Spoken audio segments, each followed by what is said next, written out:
I'm speaking to Dr. Charles Steward, who is lead for Patient Advocacy and Engagement at Congenica and advisor to numerous patient, clinical and scientific organisations.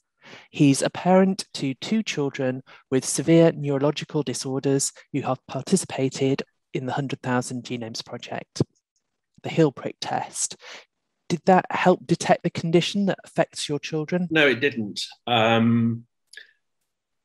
And in fact, as has been mentioned, my family, we've been through numerous genome studies in the United Kingdom. And in fact, the condition has not been found in the genome yet. Now, of course, that doesn't mean that their disorders are not caused by genome defects. Rather, it could be that we just haven't found them yet. So no, the Hill prick test hasn't helped in that regard. I suspect that their condition is genetic. They both have the same type of cerebral palsy. My daughter had epilepsy as well. And I suspect that the cause is likely to be something to do with preterm birth. I suspect it may well have its origins in something like a collagen gene or something similar structural, because both births were a result of a placental abruption. And I suspect that looking at the family history of both me and my wife, there are smoking guns, should I say, that are suggestive of something to do with a collagen type problem.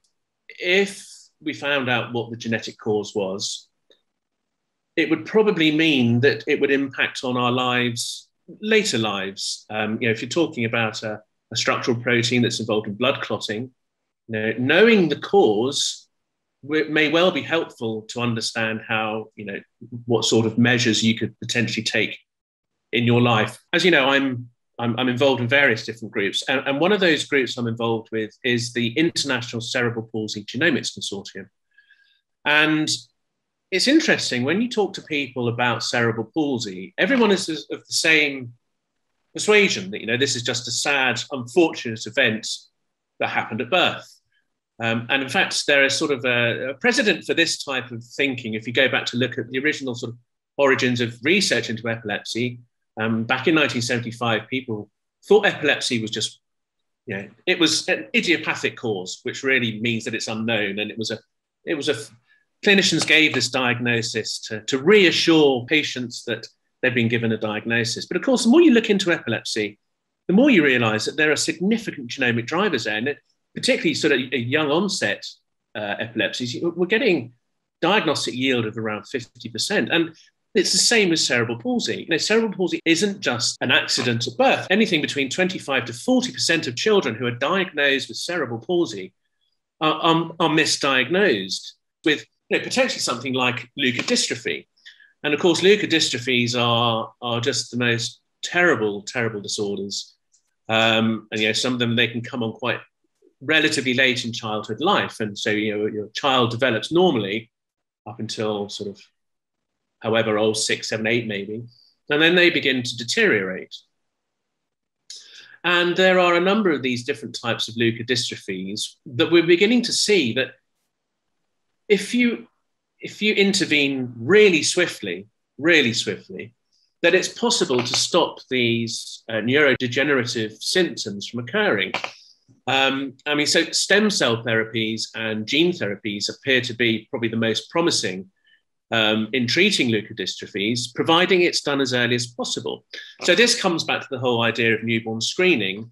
And if you can pick these sorts of disorders up quickly and intervene quickly, you can prevent many of these terrible symptoms occurring. And it's the same with epilepsy. So if you get in there quickly, you can intervene with the child. And that's also what happened with my daughter, who had something called West syndrome or infantile spasms. The actual spasms themselves, the seizures themselves, are believed to cause brain damage. It's not quite brain damage, but that's an easy way to sort of understand it.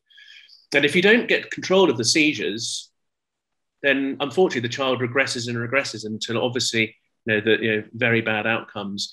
And luckily for me and my wife, our daughter responded very, very quickly to a clinical trial within 24 hours. And she started to develop again. Yeah, she'd been regressing in the development. And the quick intervention means that she still has lots of troubles. She hasn't developed as a normal child, but she has got a much better quality of life than she would have done. So newborn screening, quick intervention, already we can see the possibilities. There is a perception that newborn screening can be used for nefarious purposes rather than actually intervening to help patients in their lives and their later lives, understanding the sorts of conditions they might get when they're older, or conditions that they have that they're born with. And I think that it's absolutely essential to engage the public, to engage parents around the sorts of things that they would like to know. The parents, the patients, the carers should really be at the centre of anything that occurs.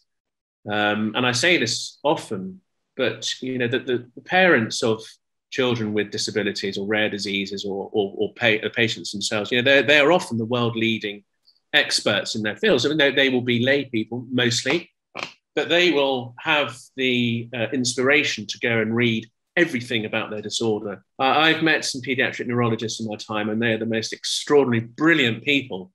They truly are. But even they would say that, they have to learn 700, 800, 900, I don't know, pick a number, however, many different disorders. And there's no way that they can know them in the detail that each parent does about their own individual disorder. So I think it's essential to listen to parents. I think it's essential to listen to any concern that they have. I'm thinking of a particular example of this year where a friend's daughter had a severe intractable seizures. She was very young and went on a genome study. He had reached out to the community, the epilepsy community, and someone in Canada had reached back to him and said, the picture of your daughter is striking, identical to my child who has been given a diagnosis in a specific gene. And he went back to his clinician and said, can you please check this? Can you check this gene? They said, no, there's no point because it's not expressed. There's no publications to say that it's expressed in brain, only in heart. His daughter died this year. And a week before she died, he had a son that was born who went on to develop the same seizures. Pleading with his clinicians to check this gene.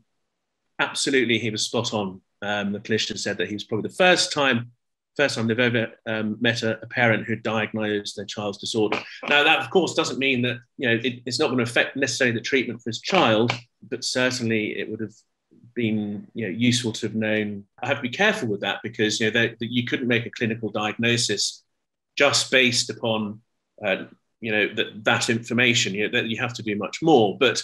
This is a great example of a parent really having the intuition and the understanding and knowledge around a specific disorder. The obvious question is what should and what shouldn't be included on the list of genes and variants that should be studied in newborns? If you take the 100,000 genomes, and if you look at, I don't know what the numbers are, but there will be a group of people who just want to get a diagnosis. There will also be another group of people who want to get a diagnosis and perhaps know a little bit more about their genome. And there'll be other people who are just so carefree, they want to know absolutely everything that there is to know. For me, for my family, and we've talked about this at length actually in my family, we would really only want to know things that we can actually act upon. My understanding is that a list will be generated at the beginning of this.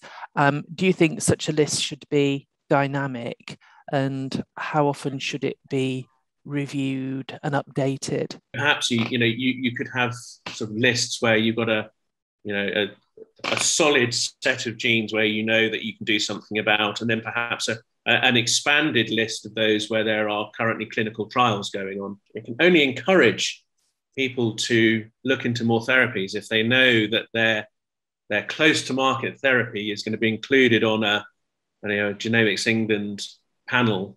It's an encouragement for them to work harder to get something developed. And it just offers up so many more avenues of treatments. And I'm sure that different therapies can be only used on different disorders, but I'm sure there are lessons to be learned from one disorder to another with therapies. And this just is the opportunity to make a really, really nice resource for researchers, clinicians, and also for the patients. Thank you very much, Charlie. Is there anything that you want to add? I'd also just like to mention, while I'm here, 2 charities that I work with. One is called Hope for Pediatric Epilepsy, or HOPE in London. And that's a charity that supports families, not just people with epilepsy, young children with epilepsy and their families, to learn, to chat with each other, to learn more from each other. But we also have a medical advisor, we have an epilepsy nurse, we have a clinical psychologist. And we also, what I think is really exciting is we've had the Cambridge University Paediatric Society have joined, so that they can help teach the medical students more about what it is to live with epilepsy. Many of these children have got rare genetic epilepsies in this group. And so they will actually be learning from families rather than just from textbooks. They will be able to understand what it really is like to live with a very challenging epilepsy.